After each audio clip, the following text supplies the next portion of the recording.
Hello and welcome to the StudyTravel TV studio in sunny London. I'm Matthew Knott. And I'm Nicola Hancox, bringing you the latest StudyTravel news stories. So the headlines this week: the emergence of the ELT sector in the Philippines detailed. Student survey shows opportunities and threats for UK higher education. And UK Home Office pressured over TOEIC visa revocations. So we start with the first ever StudyTravel magazine survey of English language schools in the Philippines then, Matt. Yes, indeed we do. Our inaugural analysis of the growing ELT sector there reveals that more than 14,500 students studied at the 14 responding schools in 2017, with an average stay of 5.2 weeks. And agents were the main channel of recruitment, providing 73% of students. Japan was comfortably the mainstay of the sector, accounting for 69.5% of students, followed by Taiwan and Korea.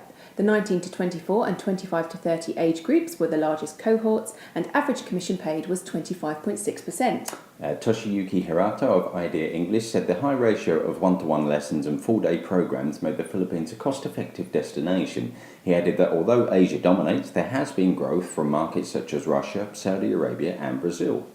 Sayaka Machi of Japanese agency Geo Club told StudyTravel magazine that the Philippines had become popular in Japan because of the one-to-one tuition style, and said that some students were now considering the Philippines as a first step to higher education study overseas. Very good.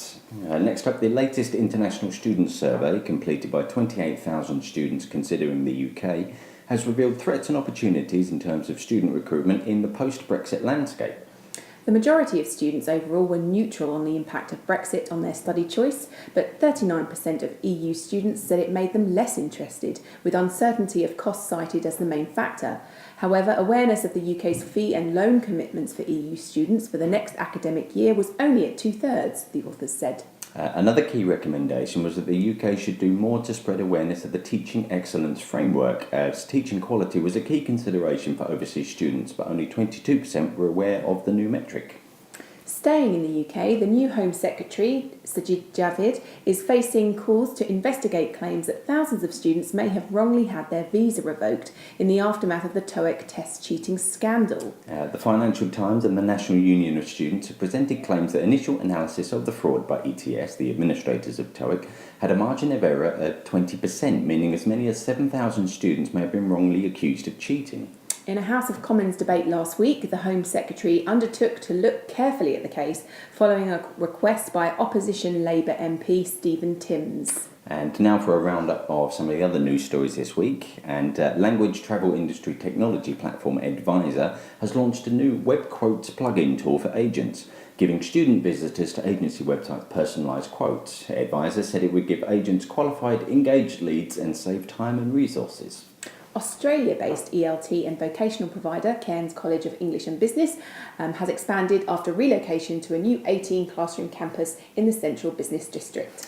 Switzerland-based hospitality provider Glion Institute of Higher Education has partnered with Grenoble École de Management in France to launch a new dual degree MBA MSc programme. The government of the Australian state of Victoria has committed $5.5 million funding to reduce the costs of public transport for international students in its 2018-19 budget.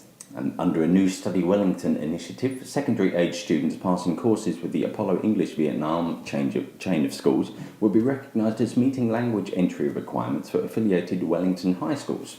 And finally, international language school accreditation body Equals held its 27th annual conference in the Czech Republic recently, discussing teacher and management development and unveiling new scholarship schemes. In our Grapevine photo gallery this week, you will find pictures from Frilingua's fam trip in Switzerland, a scholarship launched by Global University Systems in Canada, and Global Village Hawaii's participation in the EALC JAOS scholarship scheme. Thank you for watching the news this week, sponsored by Londonist. Goodbye. Goodbye.